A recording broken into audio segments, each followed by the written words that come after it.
Also on Friday night, we've got a really fun one up in Boulder, Colorado. We've got Georgia Tech, longtime favorite of this podcast, 4-point favorites over the Colorado Buffaloes. Big news out of Buffalo today, Garrett. I don't know if you saw this, but Ralphie the Buffalo is retiring due to, quote, an indifference to running as part of the decision that went into that. I think that Hey, Ralphie, you want to run this one? Either or. there was a I could clip. go either way. There was a clip from the Alamo Bowl where Ralphie was really struggling to get up to speed, and I think that I might have struggle with something the to do same with it. thing, Ralphie. I get you. Yeah, if there's something serious going on there and there's like an injury, I don't want to make fun of Right, the yeah. animal mascot. We love Ralphie. We love that tradition. It's just a little sad that we won't get that. They are bringing a Yeah. new Ralphie up to speed, and they're hoping to That'll be get good. that new Ralphie up by the middle of the season, but we will not have the running of the Ralphie on Friday night, unfortunately. But back to the game on the field. Again, I apologize if I'm being very insensitive about something I don't know about. Colorado is replacing basically everybody. They retired some jerseys at the spring game inexplicably for some of those legendary players. And Georgia Tech is bringing a whole lot back. And I don't want to oversimplify things, but that feels very, very important in this situation. There's a big hype train around Georgia. We don't really know what to expect about Colorado. Caden Salter is going to get the start, the Liberty transfer, but Julian Lewis, the 5-star freshman, is going to get some opportunities as well. I'm in on Georgia Tech, man. Georgia Tech -4. Y'all put me in the graphic where I'm in the car and not getting run over, so I feel like I got to pick them here. It truly was good. Look, to kind of play off of it a little bit, Ralphie may not be running, but the Haynes duo definitely will be. It's Haynes King, it's Jamal Haynes. Haynes, attorney at Look, law. they're fantastic. And look, they're a great running combo, obviously. I think Georgia Tech is going to be great. They made my playoff this year. If I don't pick them against Colorado, yeah, forget about it. Don't even worry about it. I'm picking them, obviously, to win this game. I'm going to pick them to cover the 4 points. I think it'll be a big night for Georgia Tech. It's going to be a little bit of a spoil spot. We might see some fans heading for the exits a little early in that one because I don't think this one's going to be very close at all. I like what Colorado did to kind of replace some stuff, but I think it's going to be a step back for them this year. Yeah, they got some nice pieces, right? They fortified that run defense. It was quietly a lot better last year, but I think this is a different type of challenge. Interesting. It's always going to be interesting for a team from a place like Atlanta playing at altitude. That's just a weird wrinkle in this one. A Friday night, it could be weird.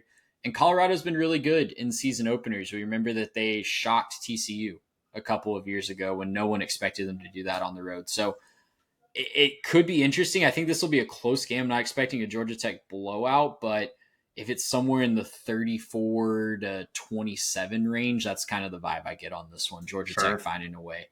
Yep. Saturday, as we move forward into the slate, 11 a.m. on ABC, we've got a very interesting quote unquote neutral site game in Atlanta. It's Syracuse taking on number 24 Tennessee. Tennessee, the Vols, 13.5-point favorites in this one.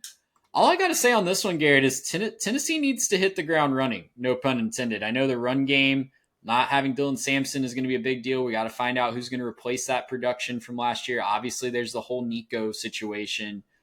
This is a team that gives me a lot of 8-4 vibes as I'm looking into them in the offseason, but that's predicated on them winning this game against a plucky Syracuse team. They need to get out and running. I don't think Tennessee wants to play a shootout in this one. I don't think that they're going to like how much pressure that puts on them and how many nerves that gives their fans, quite frankly. I've got Syracuse covering the spread. I think they're going to keep it within 2 touchdowns. Yeah, I think so too. Don't know if I'm going to pick them to win, but I will pick them to cover that 13.5. I just don't think that you can spot that many points to a team that's playing offense with so much production to replace, right? Like, no Dylan Sampson, no Nico, like, whatever you want to say about him. I don't think he's that dynamic. We'll talk about that later when we talk UCLA, but regardless of that, that's still so much to replace. And I don't think that you can say, hey, these guys will be 2 touchdown favorites against a Syracuse team that, yes, they're replacing a lot too, but just prove that they're not a doormat, right? They're definitely not a doormat. Fran Brown doesn't have them playing like that. So I think that this will be a closer one than a lot expect. I do think Tennessee probably wins this game. But to me, the big thing is going to be watching who's going to run the ball for them and who's going to be that guy. they want to run the football. That's part of what they want to do in their offensive scheme. But who's going to be the guy to be that dynamic? Can he start to get up to that place where Dylan Sampson was? Not trying to get him to be exactly who Dylan Sampson was, but can he start to produce somewhere close to that level? If he can, then sure, yeah, give me a couple touchdowns for the Vols. But until we see that, I don't think I can believe that yet. Yeah, Syracuse replacing a lot too. Of course, the Mm-hmm. leader in FBS passing last year, Kyle McCord, moves on, but I'm a big Steve Angeli fan. I I think that like it. I he thought it was got a good. lot of moxie. Got a lot of moxie. Mm-hmm. We saw that last year in the playoff when he had to come in for a few drives. He Mm-hmm. spelled Riley Leonard really well in spots last year. So I'm excited to see what he can do in that offense. It seems like the Midwest quarterbacks elixir, the struggling Midwest quarterbacks elixir. Kyle McCord goes there and leads FBS in passing after struggling at Ohio State.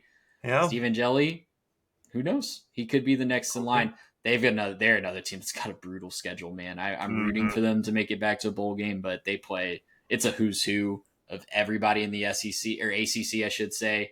And then let's throw in a game against Tennessee and Notre Dame as well on that schedule. I was going to So say, man, what a brutal schedule. They scheduled everyone in the SEC in addition to their conference they play. did, yeah. They're playing 27 games, I That's think I crazy. counted. So yeah. All They right, let's still may move. not get to 6 wins.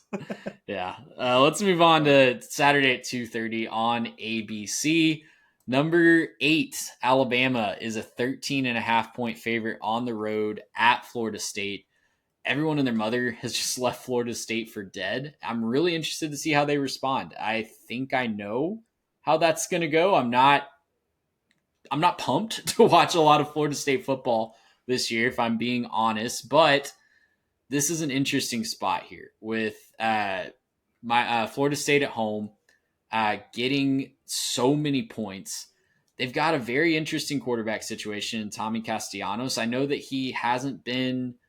He got benched at Boston College last year, like did not tread around the bush, but he does feel like a really good quarterback for Gus Malzahn's system. He does feel almost tailor made for that system, and he can throw the ball a little bit. This is not a Mhm. guy that is only a running guy. On the other side of the ball, I'm really excited about Alabama's offense. I think they are going to revamp that offense. Ryan Grubb coming back and reuniting with Kalen DeBoer is just a match made in heaven. Ty Simpson feels like a way better fit for the scheme than Jalen Milroe was last year. No disrespect to Milroe, but it just felt like a square peg in a round hole a lot of times.